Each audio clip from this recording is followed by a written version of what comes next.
Diga, me llaman loco. Me llaman loco. Si a usted todavía es la hora y no lo llaman loco, le está faltando su 16 de gloria, de unción, de poder y de fuego. Amén. ¿Ah? Que ella está a otro nivel de locura. Ya eso es hay que llegar, hay que aspirar a llegar a ese nivel de locura de ella. Mira, ¿por qué? O sea, ¿cómo definir eso de que estamos locos? Si lo define una persona, como le decía, normal, del común, sencillamente por creer en cosas que no son normales o comunes. Pero la Biblia dice en 1 Corintios 1:25, en la versión NBI, pues la locura de Dios es... Pues la locura de Dios es... Pues la locura de Dios es... más sabia que la sabiduría humana. Es decir, yo prefiero la locura de Dios que la sabiduría del ser humano. Mira, es que mi hijo tiene problemas de comportamiento.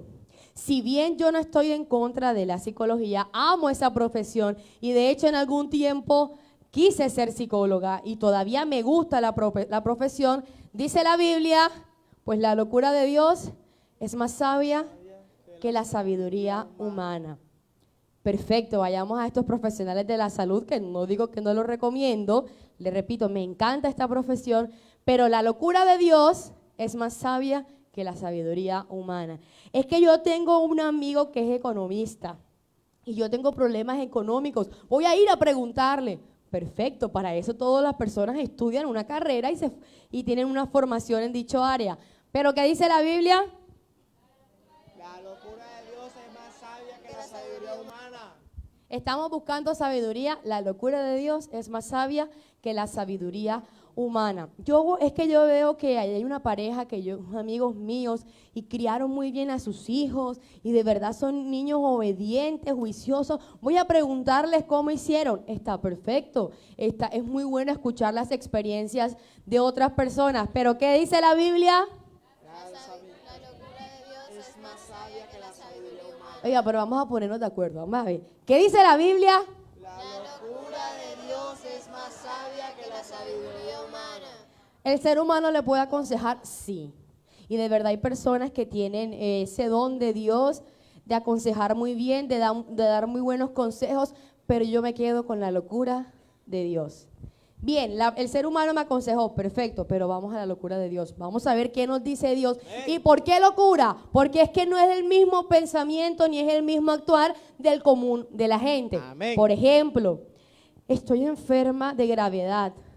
Los médicos me dicen, no, ya cuidados paliativos, ya es un cuidado como para que de aquí hasta el final de tus días.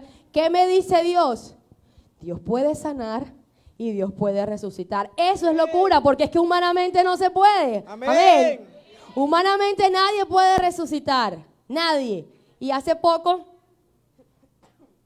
el pastor le contaba el testimonio del nieto del pastor Ricardo, un bebé de 2 años que se ahogó en la piscina y revivió. Es mejor la locura de Dios que la sabiduría humana, porque para los médicos el niño debería estar muerto, pero para la locura de Dios el niño está vivo. Amén. Y en perfecto estado. Amén. Esa es la locura de Dios. ¿Cuándo somos locos? Cuando en vez de querer salir e intentar solucionar un problema, buscar todas las opciones, vamos a nuestra habitación, vamos en la intimidad, doblamos rodillas y oramos al Señor porque nos guíe. Eso es locura. ¿Cuándo es locura? Cuando tienes una discusión con otra persona y en vez de quedar con ese resentimiento y esa rabia, el tiquititaqui, vamos a la presencia de Dios. Señor, te entrego esta situación. Que seas tú guiándolo a Él, que seas tú hablándole a Él y no me quedo con ese resentimiento. Diga, esa es la locura de Dios. Locura de Dios es que si estoy enfermo no me quedo en una clínica. Me voy a la presencia del Señor a buscar sanidad. Diga, eso es locura. Hay algo que yo respeto, pero muchas veces no comparto, y es que hay personas que se le parte una uña. Me fui de urgencias. Ven acá, pero y la lima no se podía limar y una acrílica, no sé. No, de urgencia porque de pronto. Es que tengo un dolor de cabeza. Me fui de urgencia. Sí, yo sé que se necesita atención médica, pero yo prefiero la locura de Dios, la intimidad con Dios, ir y pedirle un milagro a Dios, que ir y buscar enseguida una solución humana. Ahora, en el tema de salud, pastora, o sea que no tomo medicamentos, tómese todos los medicamentos que le manden. Es que si el doctor le dijo, tómeselo, pero con la fe puesta no en un medicamento, sino en que el Señor va a hacer algo mientras estamos tomando los medicamentos. Amén. Mire lo poderoso que es apoderarse de las palabras, de las canciones, de hecho hasta de las imágenes que se suben de pronto en las redes. Esta mañana recibí un mensaje, me reenviaron un video con una letra, parte de una letra de una canción, y me dijeron, hace un mes me lo regaló y se cumplió. El mensaje me lo mandó la mamá del pastor, o sea, Suegra, sí, suegra. dígalo. Su amada suegra. Es que mi amada suegra. ¿Para qué voy a decir que no? Si me está viendo, amada suegra. Y si no me está viendo, ahorita me ve. Mi amada suegra me dice, mira, usted me regaló este escrito, este video hace un mes y se cumplió. Y era porque estaba pasando por una situación difícil. Y me llama la atención que hasta en la letra decía, te puede fallar el corazón. No se lo declaré yo, ojo. Ustedes saben el milagro que sucedió con ella o lo que Dios hizo en su salud. Y ella se apoderó de esa canción, no que se la di yo. Yo fui el instrumento y se la reenvié, se la mandé al WhatsApp, pero fue Dios. Pero se apoderó de esa palabra y la palabra era saldrás de esta. Y no solo salió de la situación en la que estaba, sino que le falló el corazón y aún de esa falla salió. Es mejor la locura de Dios, es más sabia la locura de Dios que la sabiduría humana. Cada vez que usted le den una palabra, no solo en esta congregación, por ejemplo, se subió una imagen, las imágenes, por lo menos en este lugar, cuando decidimos subir algo a las redes, no es por ganar seguidores, no es nuestro negocio, que por los likes, no, porque nos morimos de hambre.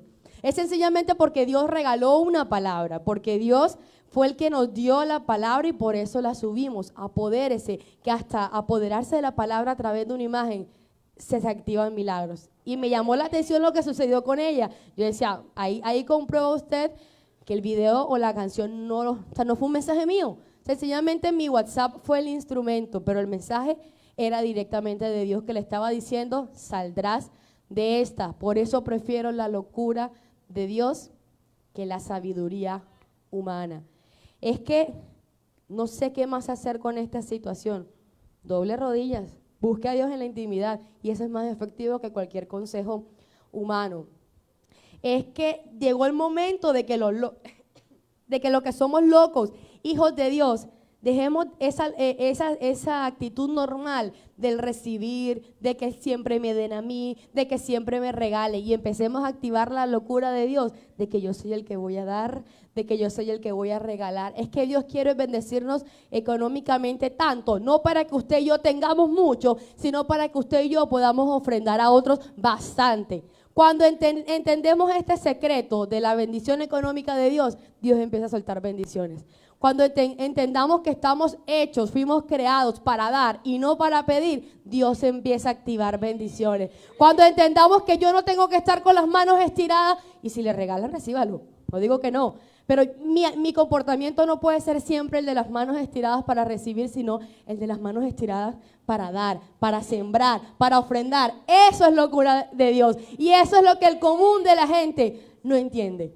El común de la gente que no entiende el diezmo y la ofrenda, le van a llevar la plata al pastor. Eso dice el común de la gente. Solo lo entiende aquel que está en medio de este manicomio y en medio de la locura de Dios. Que entendemos que activa el diezmo y la ofrenda. Amén. Yo quiero que le digas al de al lado, esto no es para todo el mundo. Dile al del otro lado, esto no es para todo el mundo. Mira, usted es un privilegiado que ya está en este nivel de locura. Porque en este alto nivel de locura también es alto el nivel de bendiciones y respaldo de Dios para nosotros. Que me llamen demente. Dígalo, si me quieren decir demente, que me digan demente. Pero yo voy a seguir viviendo bajo la locura del Señor. Por querer vivir contrario a la corriente. ¿Por qué? Por querer hacer las cosas diferentes. Demente, ¿por qué? por decir que escucho del cielo una voz. Demente. ¿Por qué? Por creer que aún existen los milagros, que no son casualidad ni tan extraños, porque me he acostumbrado a verlos en mí, porque he peleado mis mejores batallas. ¿En dónde? De rodillas en mi habitación, porque he ofrendado tantas cosas valuables. Dilo. Sin esperar nada, porque he decidido poner mi confianza ¿En quién? en alguien que no puedes ver. Júzgame tú. Vamos a decirlo. Pero demente seguiré.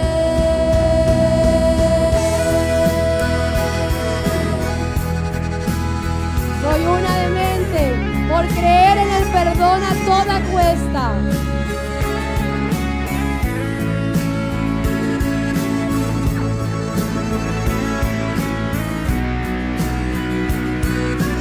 Y yo soy Demente. Por creer en el perdón a toda cuesta, aun cuando la herida fue violenta, y dejar que sea Dios el que te va a pagar. Y demente por mostrar amor a aquel que me rechaza, creer que todavía hay esperanza, con la fe de que un día su vida cambiará, y porque escogería una muerte violenta a cambio de negar mi fe. El hombre podría matar hoy mi cuerpo, pero nunca el alma, porque he decidido poner mi confianza en alguien que no puedes ver. Júzgame tú, júzgame tú. Yo quiero que toda la iglesia lo cante, porque he peleado. Porque he peleado mis mejores batallas. ¿En dónde? De rodillas en mi habitación, porque he ofrendado tantas cosas valuables sin esperar nada, porque he decidido poner mi confianza en alguien que no puedes ver. Júzgame tú, pero demente seguiré. Esta iglesia está llena de gente demente que ha puesto la confianza en ti. Por eso te aplaudimos y te damos la gloria a ti, Señor.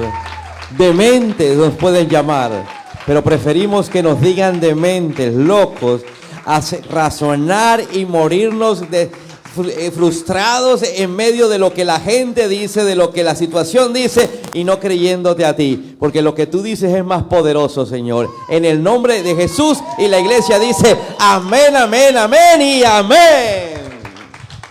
Muy buenos días a todos, ¿cómo están? Saluda a 2 o 3 personas, dile bienvenido, loco.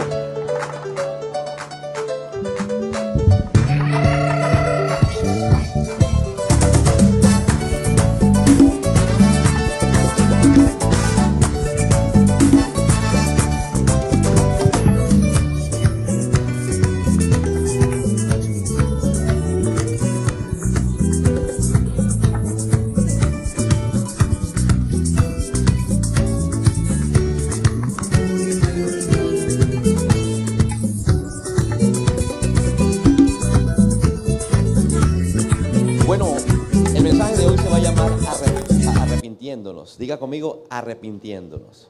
O arrepiéntete. Diga conmigo, arrepiéntete.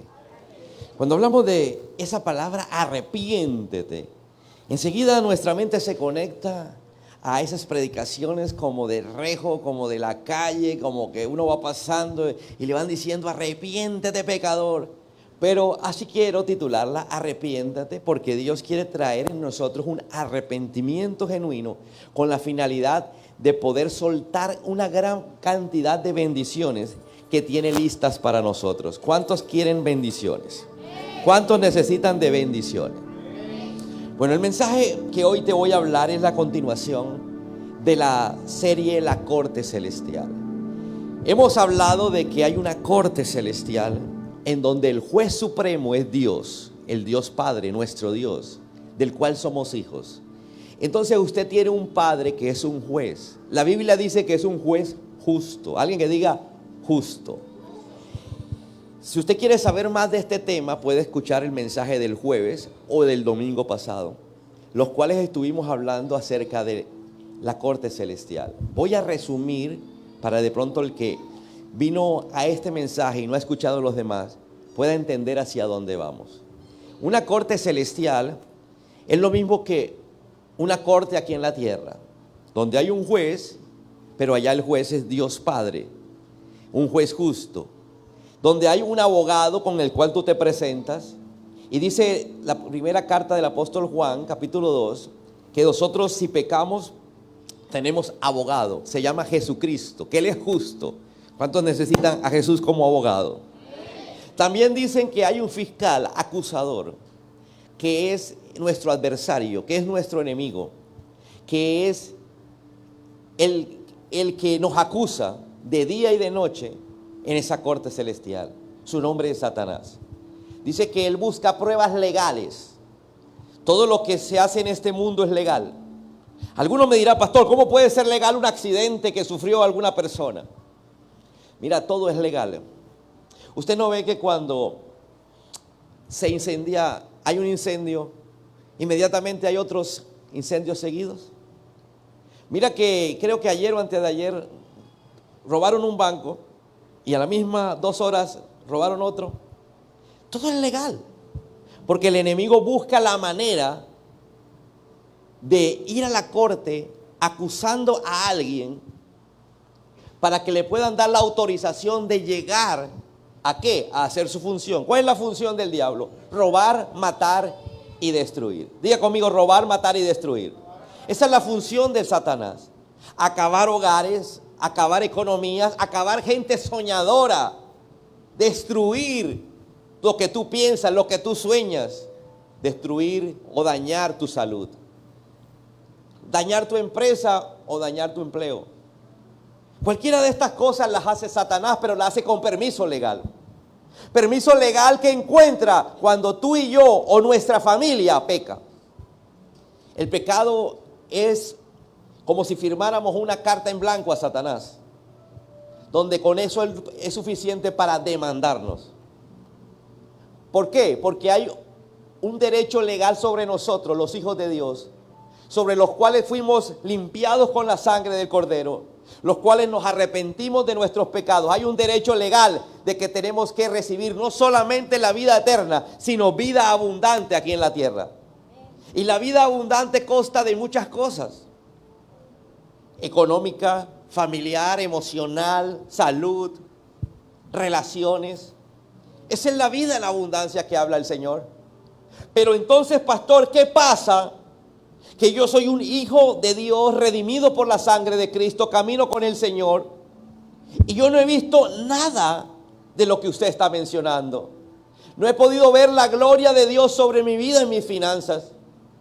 No he podido ver la gloria de Dios en mi vida sobre la salud. No la he podido ver sobre el matrimonio, ni sobre mis hijos. ¿Qué es lo que está pasando? Es eso precisamente lo que vengo a predicarte. El diablo es legalista, es decir, que usa derechos legales para acusarnos en la corte. Y te voy a poner ejemplos que Dios me dio a mí. Y fue ahí donde empecé yo a escudriñar acerca de la corte celestial. El Señor me habló y me dijo, y esto creo que lo dije el domingo pasado, y si no lo dije el domingo pasado, lo dije el jueves. Me dijo, cuando yo le hacía una pregunta, y la pregunta es: Señor, siento que estoy estancado económicamente. Y cuando le digo estoy estancado económicamente, no quiere decir que estoy en la pobreza, que estoy en la escasez, estoy en la miseria. No, sino que llegué a un momento en mi vida económica donde todo andaba bien, pero de un momento a otro dejé de escalar, dejé de subir, dejé de poder soñar con algo más. Parece que hubiera encontrado un techo. Entonces, cuando uno llega a ese techo económicamente, uno dice: Señor, ¿qué pasa? Y fue cuando le pregunto: ¿qué pasa? Encontré un techo. Y él me dice: lo que pasa es que nadie se ha arrepentido por los pecados de tu abuelo. Cuando yo escucho eso, yo dije: ¿y que se arrepienta él? Ya está muerto, está.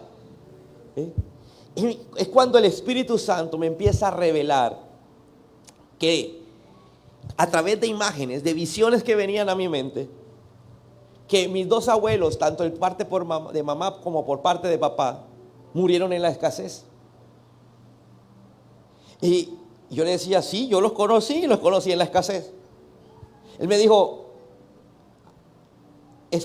pregunto un poquito más acerca de ellos y te darás cuenta que no toda la vida vivieron en escasez, sino que la maldición, el pecado que hay en tu familia los lleva a la escasez.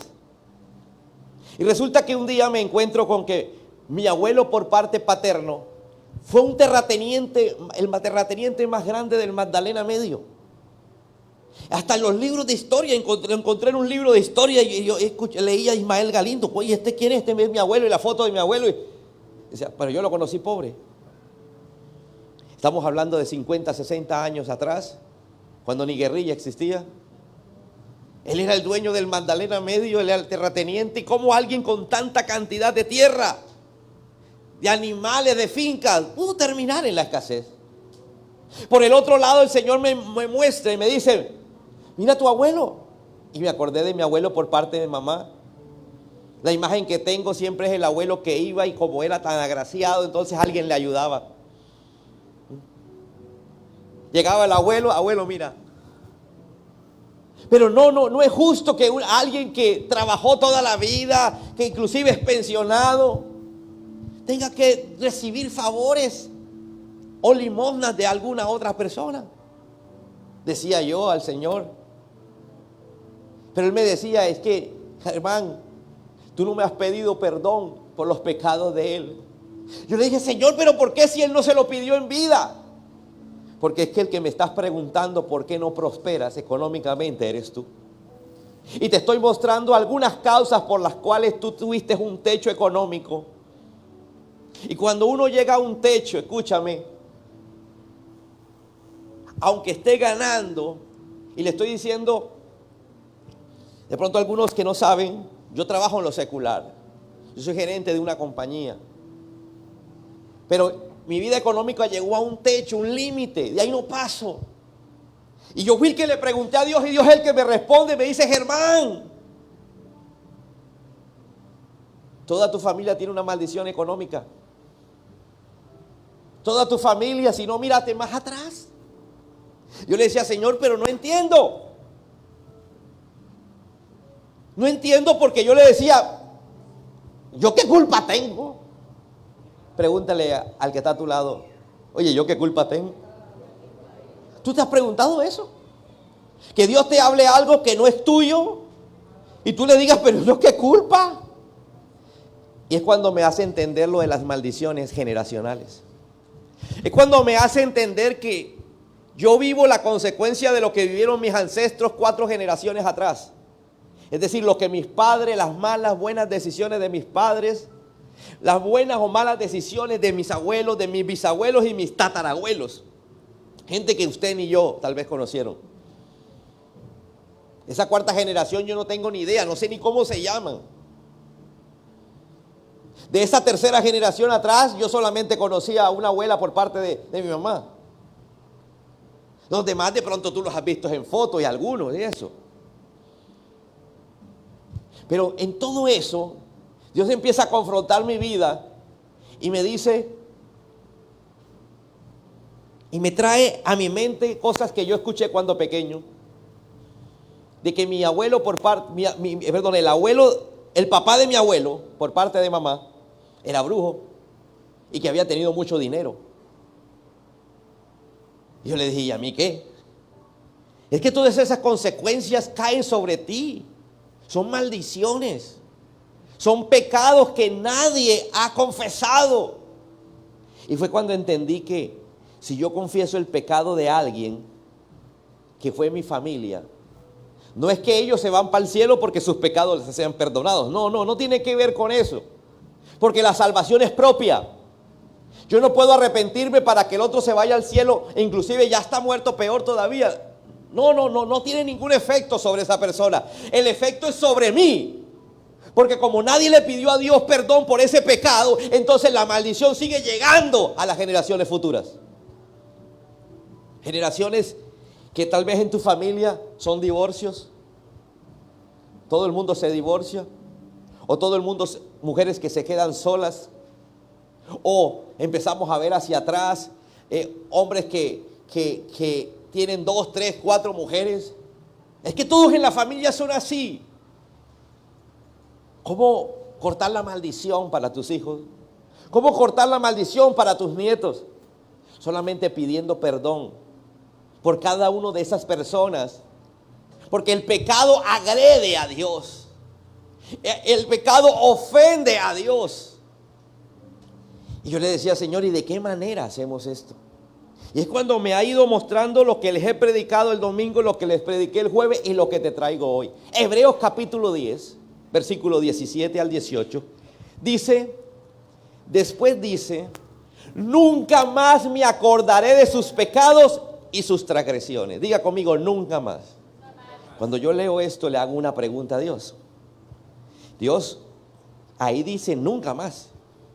Y pareciera que tú te acordaras cada rato de mi pecado. Porque sencillamente, si ahí dice nunca más, a mí no me pueden cobrar una deuda por algo que ya me perdonaron. Y se está muy equivocado. Ahí dice nunca más me acordaré de tus transgresiones, pero cuando te has arrepentido. Dile a alguien, arrepentido. Y hay muchas cosas en tu vida que no te has arrepentido. Y es cuando, por ejemplo, el Señor me hizo ver esta semana que traigo maldición sobre mis hijos cuando le digo, oye, tú no entiendes nada. Hablando de cuando uno ayuda con las tareas. Si uno le dice a un hijo, usted no entiende nada, me mostró el diablo cómo enseguida Satanás coge ese video que yo acabo de decir. Tú no entiendes nada, y se va para el cielo y dice, mira, yo tengo un caso contra la señorita Samantha porque su propio padre dice que no entiende nada.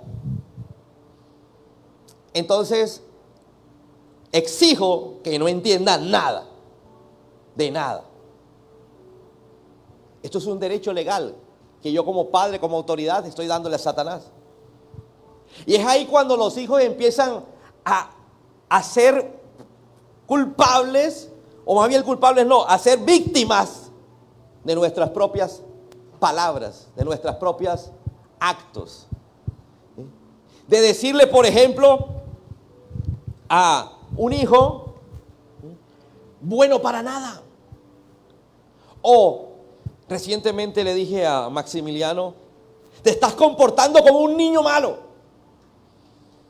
Al día siguiente me retumbaban los oídos a mí diciendo, Satanás está usando eso en la corte.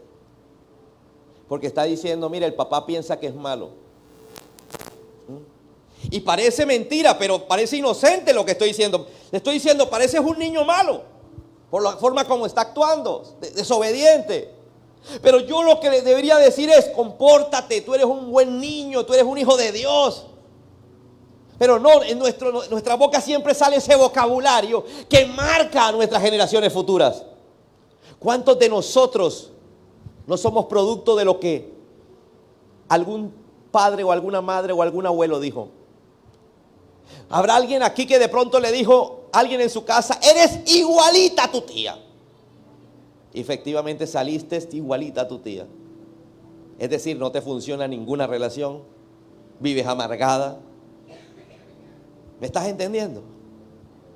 Es porque alguien soltó un derecho legal y Satanás agarra el derecho legal, se va para el trono, se va ante el juez y le dice, mira, la familia dice que es igualita a la tía y la tía es amargada. La tía no le funciona ninguna relación. Así que exijo un veredicto en contra de fulanita para que no tenga ninguna relación y para que no le funcione nada y sea amargada. ¿Qué hace Dios? Como un juez justo, porque Dios no puede violar las normas. Él dice, Satanás, te tengo que dar la autorización. ¿Cuántas personas no se enferman primero en su mente? Le dicen, mira, fulanito se murió. Ay, yo debo tener eso. ¿Se acuerda que le comenté que una persona, que una persona que conoce a mi mamá me pregunta por mi mamá? Yo le digo, no, lo que pasa es que ella tuvo un infarto. Y bueno, y cuéntame, ¿qué le dio? Entonces yo le dije, no, ella primero empezó a sentir como un apretón por acá, como que se ahogaba y no podía respirar. Y la persona que me estaba escuchando enseguida, ¿qué tiene? No, nada, espérate. Y empezó a buscar una pastilla. ¿Qué? Esa pastilla para los ataques, para los infartos. ¿Por qué? ¿Qué pasa? No, porque es que yo tomo esa pastilla. ¿Por qué sufre de eso? No, porque es que a mí me da miedo que me dé un infarto. Me estoy ahogando. ¿Cómo le puede dar un infarto a alguien que no sufre de eso? Pero Satanás agarra el derecho legal y dice, mira, él piensa que le puede dar. Señor, Dios, buenos días, ¿cómo está? Dios saluda a Satanás. Dios saluda a Satanás. Sí, escúchate, léete la historia de Job, donde dice que Satanás llegó al trono, a la corte celestial, saludó a Dios, Dios saludó a Satanás. Hola Satanás, ¿de dónde viene? De merodear la tierra, mirando a ver a quién destruyo. Y dice Dios, oye, ¿no has considerado a mi siervo Job? Varón recto, temeroso de Dios. Y dice, sí, pero es que tú no me dejas tocar hasta que no me dejes el derecho legal de tocarlo. ¿Tú crees, Dios, le dice Satanás, si tú le quitas el derecho a él de protegerlo? Mira, yo lo zarandeo, le doy zumbimba y va a renegar en tu cara. Y Dios dice, no, no va a renegar. Bueno, dame el derecho, listo, firmado. Pero no puedes tocarle la vida. Entonces Satanás, con el ejemplo que te estaba diciendo ahorita, viene y llega, mira, sufre de paranoia porque cree que va a morir del corazón. Así que exijo que muera del corazón. ¿Alguien me está entendiendo? Todo es legal en esta tierra. Accidentes, muertes.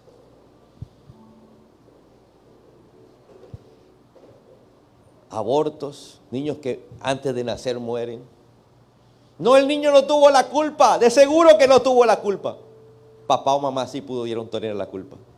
Dale el derecho legal a Satanás.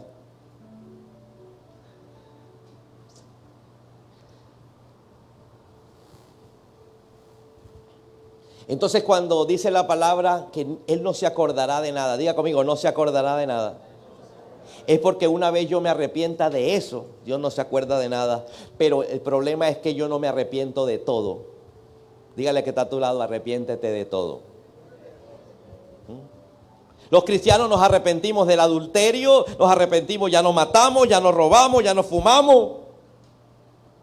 Pero no nos arrepentimos de todo lo que pasa con nuestros antepasados y tampoco nos arrepentimos con las frases que lanzamos cuando tenemos mal genio. ¿Cuántos no hemos dicho? Cuando tenemos rabia e impotencia porque no hay plata, porque no nos alcanza y salimos con frases célebres como vamos de mal en peor. Y en lugar de acordarnos lo que Dios dijo que era el año 2022, año de cosecha y sanidad, decimos, ¿qué cosecha ni qué cosecha? Esto es un año de escasez. Y el diablo, apunten, lo pasa en el computador y lo lleva a la corte. Para él es un año de escasez. Para él es un año malo económicamente. Así que, señor juez, usted no puede bendecir a alguien que declare con su boca que es un año malo. ¿Por qué? Porque la Biblia dice que por una misma fuente no puede salir agua dulce y agua salada. Por una misma fuente o una misma boca no puede salir maldición y bendición. ¿Aló? ¿Aló? Acabo de maldecir mi hogar. Ojalá esto se termine. ¿Cuántos han dicho eso? Y después están apurados. Ay, me va a dejar. Ay, esto no funciona. Yo no sé por qué no funciona. Pero ¿cuántas veces dijimos? Hasta aquí llegué. Y el diablo. Derecho legal presentado contra la fulana de tal. Ella dijo que hasta aquí llegó el matrimonio. Así que no puede ser que eso continúe. Señor, dame el derecho legal para que eso se cumpla. ¿Qué hace Dios? Dios es justo. Listo, te tengo que dar el derecho legal porque eso lo dijo ella o él. Derecho legal, vaya, no le toque la vida, solamente en el área que está diciendo. Y Satanás llega a cumplir lo que tú y yo hemos dicho. Entonces Dios, cuando nos arrepentimos, nunca más se acuerda del pecado. Pero el problema es de cuántas cosas hemos dicho que no nos hemos arrepentido. Lucas 22:31, mira lo que dice Jesús. Simón, Simón. ¿Se acuerda quién era Simón? El mismo Pedro. Simón, Simón, Satanás. Pero la Biblia no está escrita en español. La Biblia era escrita en griego en esa parte. Y ahí no decía Satanás, sino decía Antidicus. Repita conmigo, aunque no entienda, Antidicus. Eso significa adversario. Diga conmigo, adversario. Pero sabemos que por la misma Biblia el adversario es Satanás. Entonces una traducción correcta es: Satanás ha pedido zarandear a cada uno de ustedes como si fueran trigo. Mira lo que dice Jesús.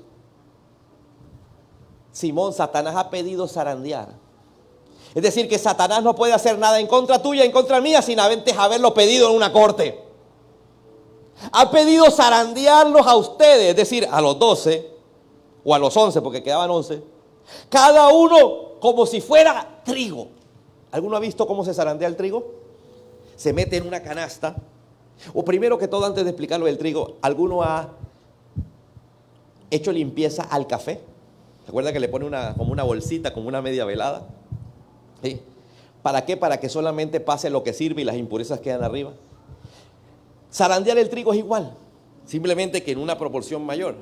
Usted le pone a una canasta una especie de telita para usted empezar a zarandear. Diga conmigo, zarandear. Haga así.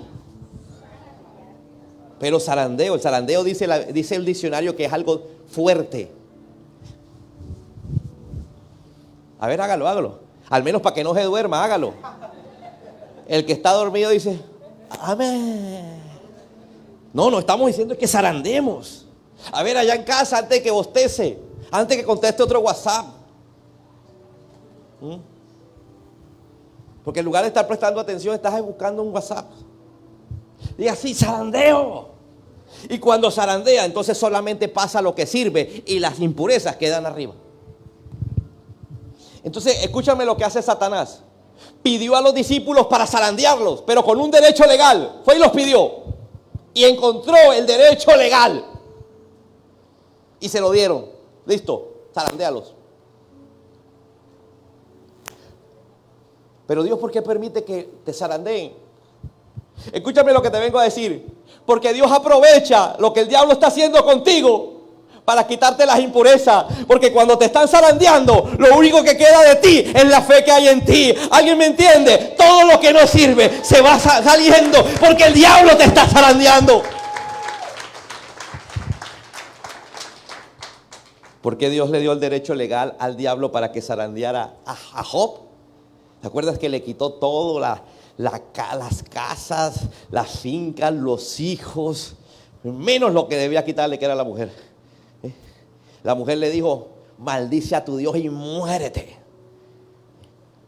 Y dice que Job seguía bendiciendo al Señor. ¿Por qué Dios permitió eso? Porque Satanás encontró un derecho legal. Diga conmigo, un derecho legal. Presentó, fue aprobado, pero Dios iba a aprovechar ese derecho legal que le dio al diablo para zarandear a Job. ¿Para qué? Para probar su fe. Yo no sé cuántos aquí están siendo zarandeados. donde Dios está probando tu fe, a ver hasta dónde aguantas, a ver hasta dónde llega tu fe en esa enfermedad o en ese problema económico o en ese caso familiar. Yo no sé cuántos están sintiendo que el diablo los está zarandeando. Pastor, pero ¿cómo hago para salir de ese zarandeo? Mira lo que sigue diciendo Jesús. Tranquilo, Pedro, yo he rogado en oración por ti. Mira lo que está diciendo el abogado. Acuérdense que Jesús es el abogado. Yo estoy pidiendo. ¿Y a quién le pide el abogado? Pues al juez. Yo estoy pidiendo en oración por ti, Simón, para que tu fe no falle. De modo que cuando te arrepientas, dile que está a tu lado, todo se acaba con el arrepentimiento. ¿Sabía usted que su prueba y la mía no es por culpa del diablo? Pastor, pero usted está diciendo que es culpa del diablo. No, es culpa de que yo le di autoridad al diablo con mi pecado, que no me he arrepentido, porque del que ya me arrepentí, el diablo no puede hacer nada. Amén. Porque la Biblia dice que el juez ya lo olvidó para siempre. Pero cuántas cosas no he dejado de arrepentirme. Hacemos una oración básica. Señor, me arrepiento de esto y aquello. Tan sencillo como eso, ya. Estoy libre de pecado. Si nos metiéramos con el Espíritu Santo, nos diéramos cuenta que la Biblia dice que Él es el que rearguye de pecado, de justicia y de juicio. Es el Espíritu Santo quien en oración nos va a recordar cada una de las porquerías que hemos dicho. Diga conmigo, porquerías que hemos dicho. Pregúntate cuántas cosas le has dicho a tus hijos que han marcado su destino profético. ¿Cuántas cosas le has dicho a tu esposa o a tu esposo que han marcado el destino de esa relación? ¿Cuántas cosas has dicho de tu trabajo? Señor, bendice mi trabajo, donde lo has renegado de tu trabajo, has maldecido tu trabajo con tu forma de hablar. No es que mi empresa, pero ¿cuántas veces hemos maldecido nuestra empresa?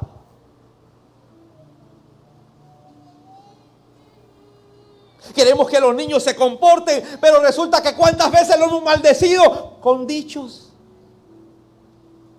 ¿No te acuerdas cuando le dijiste? Tienes un sobrinito que es cansón y medio, y lo único que dices a tu hijo es: eres igualito a fulano de tal. Y después quiere que el tuyo se porte bien. ¿Aló? Hasta que no te arrepientas de esa frase que dijiste, Dios no va a dejar de actuar sobre tu hijo. ¿Te acuerdas cuando en la adolescencia los hijos se empiezan a perder? ¿Qué dices tú? Mejor prefiero que te mueras a que estés en malos pasos. Y después, ¿y por qué lo mataron? ¿Aló? ¿Cuántas cosas legales no utiliza el diablo en contra de nosotros? Entonces Jesús le dice: Simón, Simón, el diablo, es decir, el antidicus, es decir, el adversario te ha pedido para zarandearte.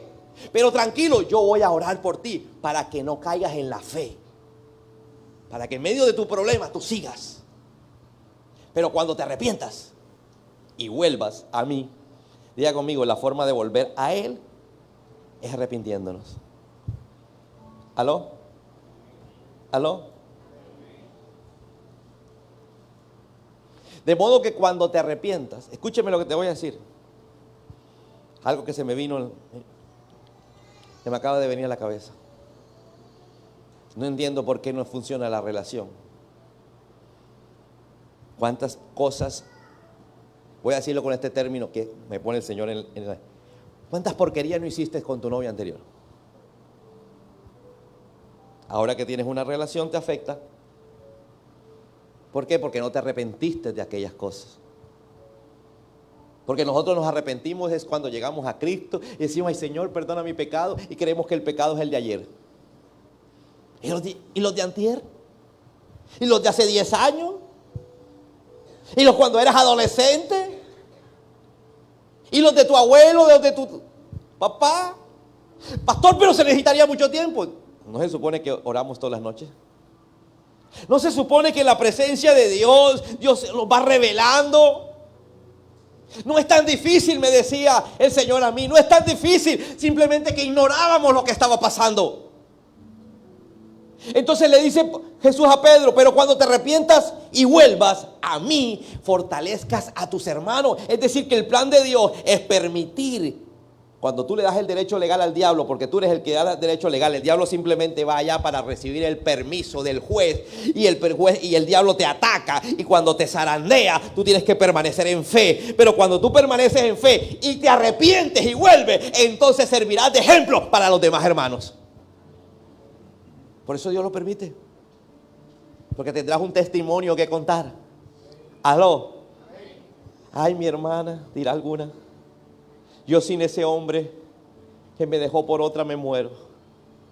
Y aparecerá alguna diciendo, no, mi hermana, no te vas a morir. A mí también me dejaron y pensé morirme, pero no, me arrepentí de todo, le dejé todo en manos de Dios y hoy vivo feliz aunque esté sola. Eso le servirá de ejemplo a otra persona. Alguna persona dirá, económicamente pasé por lo peor, no había de dónde, pero empecé a arrepentirme de mis pecados. Dios me sacó, cambió mi vida. Y eso le servirá a alguien que en ese momento económicamente esté mal. Mira cómo Dios usa todo lo adverso para nuestro favor. Ahora, ¿cuánto demora nuestra salida de la prueba? ¿Cuántos están en pruebas? ¿Cuántos están siendo zarandeados? ¿Alguno dice amén? Depende de cuánto tiempo demores en arrepentirte. El pueblo de Israel duró 40 años en el desierto. Perdón. Sí, 40 años en el desierto. Y murió en el desierto porque no se arrepintió de sus pecados. ¿Y sabe cuánto demoraba el trayecto entre que salía del Egipto y llegaba a la tierra prometida? 11 días. Diga conmigo, 11 días de bendición. Después de 11 días llegaba la bendición. Pero el pecado hizo que dieran vueltas en círculo durante 40 años y como nadie se arrepentía, se murieron en el desierto. No hagas que tu vida dé vueltas en círculo. ¿Cómo así? El mismo problema cada 2 años. El mismo problema cada 3 meses. El mismo problema cada quincena. El mismo problema cada vez que llegas a las 6 de la tarde. Dígale que está a tu lado, te están hablando. Entonces, cuando se habla de Satanás en ese texto bíblico, la palabra original era, diga conmigo, antidicus, que significa adversario. Anti significa en contra de. Diga conmigo, en contra de.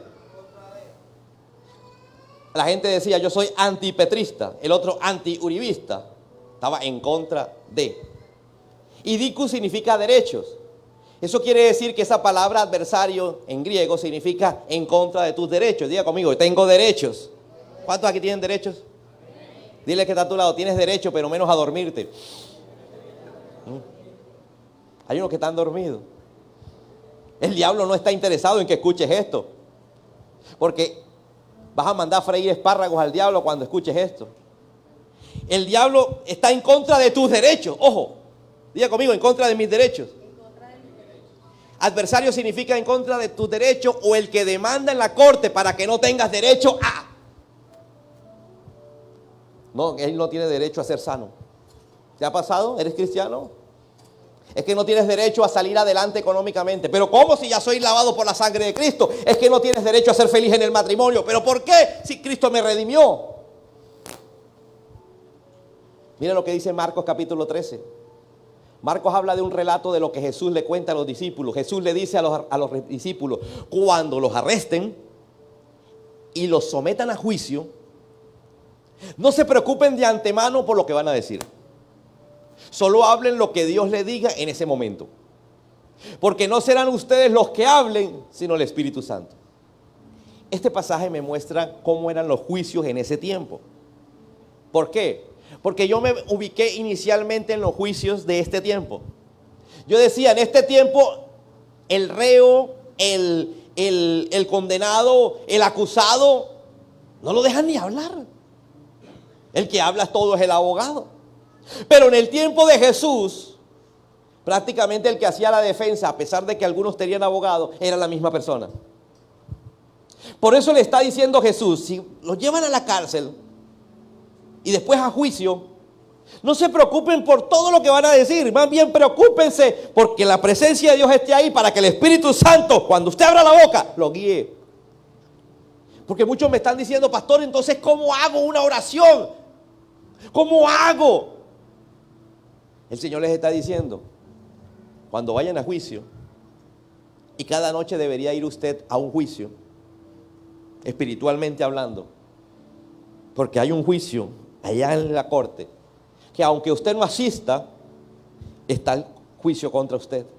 Debería asistir a ese juicio en oración. ¿Cómo lo hizo Jesús? En oración. ¿Qué dijo Jesús? Tranquilo, Pedro, que yo voy a interceder por ti en oración. ¿Y no se supone que era el abogado? ¿Aló? Entonces en oración usted va a orar. Y el Espíritu Santo le va a revelar, primero que todo, en qué se tiene que arrepentir. Señor, me arrepiento por mi abuelo materno. Perdón, el que le sigue al abuelo, ¿qué es? Tatarabuelo. El tatarabuelo materno. ¿Bisabuelo? Ah, bueno. Bisabuelo materno.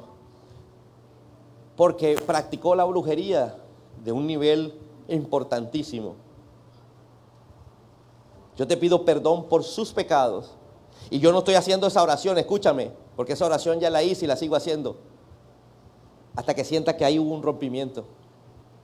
No para que el abuelo que está allá en el infierno se vaya para el cielo, no. De seguro que está en el infierno. Sino para que la maldición de él no caiga sobre mí, sobre mis hijos. Amén.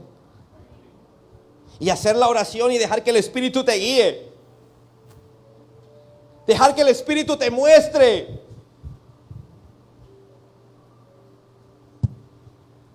¿Te acuerdas que dijiste cuando tu papá y tu mamá peleaban? Yo por eso no me voy a casar. Y hoy te preguntas, ¿por qué no he podido casarme? ¿O por qué a mí nunca me funciona el matrimonio? Porque dijiste, yo por eso nunca me voy a casar. Son cosas que el Espíritu empieza a traer para algunos. Mira lo que dice Apocalipsis, capítulo 12, versículo 11. Ellos lo han vencido por medio de la sangre del Cordero y por el testimonio que dieron. ¿A quién? A Satanás, al adversario. ¿Cómo se vence a Satanás? Diga conmigo, por la sangre de Cristo y por el testimonio. Alguien diga por el testimonio. ¿Cuántas personas que fueron sanadas por el Señor? Después recayeron en su enfermedad y dicen, Señor, ¿qué pasó? Una sanidad momentánea. No, la sanidad fue dada. El que no diste el testimonio fuiste tú. ¿Y por qué no diste el testimonio? Porque no creías, todavía no estaba. Los médicos te decían, está todo bien, pero vamos a hacerte otro examen. Ah, bueno, hagamos el examen, listo. Otra vez salía muy bien. El médico, bueno, no entendemos qué pasó, pero salen los exámenes bien. Y en lugar de dar el testimonio, diga conmigo, a Satanás se vence a través del testimonio y de la sangre del Cordero. Pero no lo hacemos. Entonces, escúchame, como no vencemos a Satanás, ¿qué pasa cuando no vencemos a alguien? Ese alguien se levanta. Ven, ayúdame acá. Él es mi adversario, estamos peleando. Una guerra espiritual. Diferente es vencerlo a que en un momento dado fui sano, pero no he dicho nada. Recibí la sanidad y no he dicho nada. Entonces, él dice, no me ha vencido, porque no ha dado el testimonio. Y 2 meses después viene y me toca. Y otra vez enfermo. ¿Aló? ¿Aló? ¿Cuántos de nosotros, gracias, cuántos de nosotros económicamente nunca hemos dado un testimonio? Pastor, ¿y cómo se da un testimonio económico? El jueves predicamos de eso. Cada vez que usted trae el diezmo a la iglesia y se lo presenta al Señor, usted está dando un testimonio de que Dios es el que le dio ese trabajo, ese negocio, ese ingreso. Dice, Señor, gracias. ¿Qué decía el rey David? Señor, gracias porque de lo que tú ya me diste, yo te doy. Es el testimonio de los hijos de Dios. El diezmo es el testimonio económico de que Dios es el que te sostiene. Pero como no das el testimonio, entonces el diablo te zarandea. 3 meses buenos y después del cuarto, nada. ¿Dónde está el diezmo? Porque el diablo llega allá y dice: hey, presento un caso, esta persona no puede tener trabajo porque no ha dado el testimonio. A mí no me ha vencido en lo económico. Es el tiempo que la iglesia se reaccione y se dé cuenta que al diablo hay que vencerlo. ¿Qué dice el diezmo? En Malaquías 3:10. Traed el diezmo al alfolí, hay alimento en mi casa, dice Jehová de los ejércitos. Entonces abriré las ventanas de los cielos, derramaré bendición hasta que sobreabunde. ¿Qué más sigue diciendo? Probadme ahora en esto, dice Jehová de los ejércitos, y reprenderé también al devorador por vosotros. ¿Quién es ese devorador? Satanás. Cuando tú das el testimonio con tu diezmo, dice que Dios reprende al diablo. Diga conmigo: reprende al diablo. Entonces, venga, hagamos el ejemplo. Me dieron un empleo y lo vencí en el momento. Calla, listo. Oye, qué diferente cae una persona bajo el espíritu a cuando se hace que cae. Entonces yo tengo trabajo, digo 2 meses de trabajo, pero no he dado el testimonio. Entonces, como nadie lo ha reprendido, venga, me va a tocar, pero yo diezmo. ¿Y qué hace Dios? Diablo, te reprendo, no me lo tocas. ¿Aló? Pero si no diezmo, entonces me puede tocar. Tócame. Ay, me botaron del trabajo.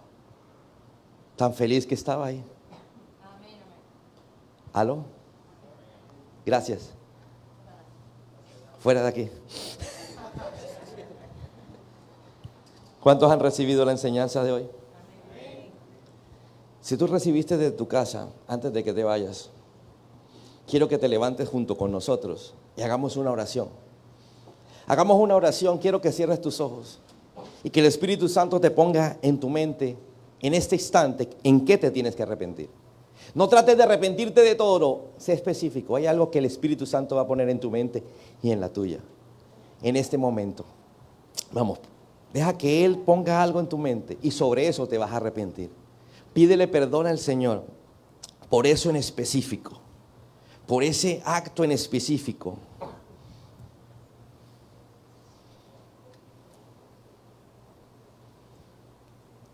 No sé general en el arrepentimiento, no hay que ser muy específico. Eso que cometí esa vez. Y si eres mujer, más específico, a esa hora te acuerdas de todos los colores, los olores, los sabores.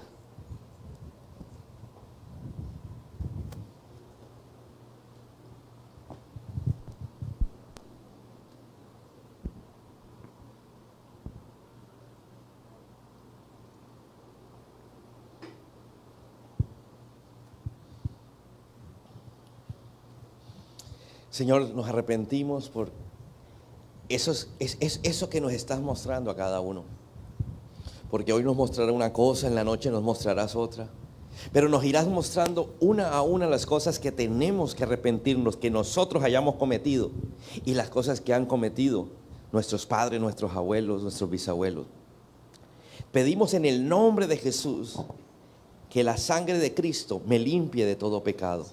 Pedimos que la sangre de Cristo me dé derecho a la vida eterna. Y pedimos que la sangre de Cristo haga que todas las cosas aquí en la tierra, buenas que hay, prometidas en la Biblia, sean para mí y para cada uno de los de esta congregación. En el nombre de Jesús, y la iglesia dice, amén, amén y amén. Gracias por haberte sintonizado durante esta hora y media. Gracias, te bendigo. Hasta la próxima.